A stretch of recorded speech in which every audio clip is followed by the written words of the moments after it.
Parlons aujourd'hui de comment traiter la sinusite. Une sinusite est une inflammation des sinus. Elle est le plus souvent due à un virus, mais une bactérie peut être en cause plus rarement. Les sinus sont tapissés par une muqueuse qui sécrète du mucus évacué dans les fosses nasales par cet orifice.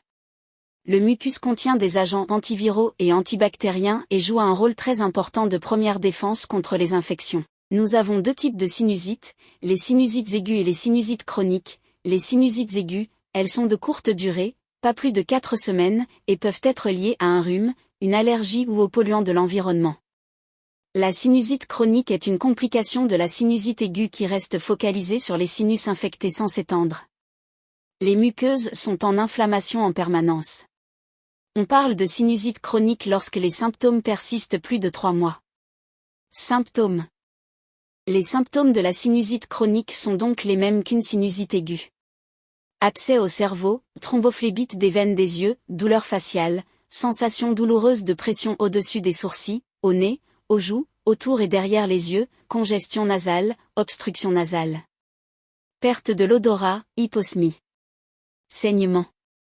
Mauvaise haleine, maux de tête, douleur aux dents. Mauvaise odeur. Forte toux persistante. Sécrétion nasale jaunâtre ou verdâtre, épaisse et purulente pour les infections bactériennes, sécrétion nasale claire pour les infections virales, fièvre légère et malaise général, diminution ou perte d'odorat. La maladie de la sinusite doit être traitée par l'aide d'un médecin et aussi naturellement. Quand le problème est déjà bien installé, les antibiotiques et les antihistaminiques prescrits par votre médecin peuvent venir à votre secours s'il le juge utile. Enfin, en cas de résistance aux traitements médicamenteux, une solution chirurgicale peut être envisagée en dernier recours. Cette opération consiste à élargir les sinus et à retirer les impuretés et les obstacles présents dans votre nez pour limiter les risques de récidive. Dans tous les cas, une consultation médicale et un dialogue avec votre médecin restent indispensables.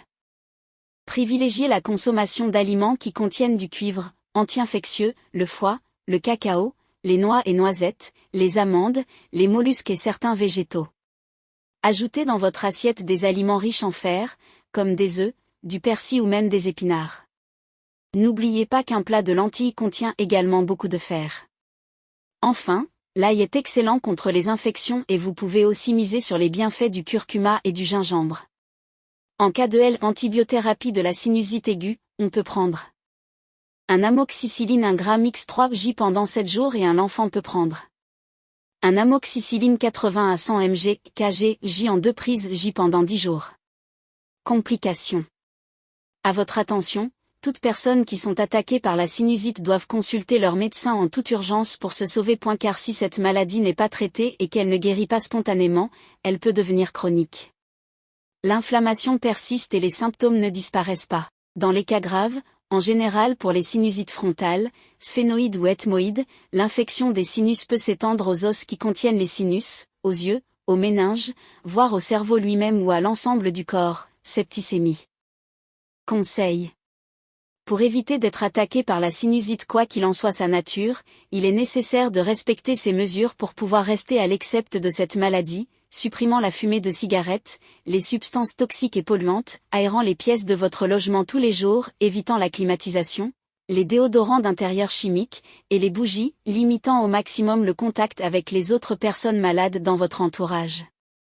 Vous désinfectant régulièrement les mains et celles de vos enfants, maintenant la température de vos pièces entre 18 degrés Celsius et 20 degrés Celsius et évitez l'air trop chaud, sec et irritant pour les muqueuses, toussant dans votre coude pour ne pas diffuser vos microbes dans l'air. Utilisant du gel hydroalcoolique et des mouchoirs en papier jetable pour toute la famille, embrassant vos enfants avec précaution et pas sur le visage si vous êtes malade, éventuellement utilisez un masque jetable, vérifiant votre état bucco-dentaire et celui de vos enfants.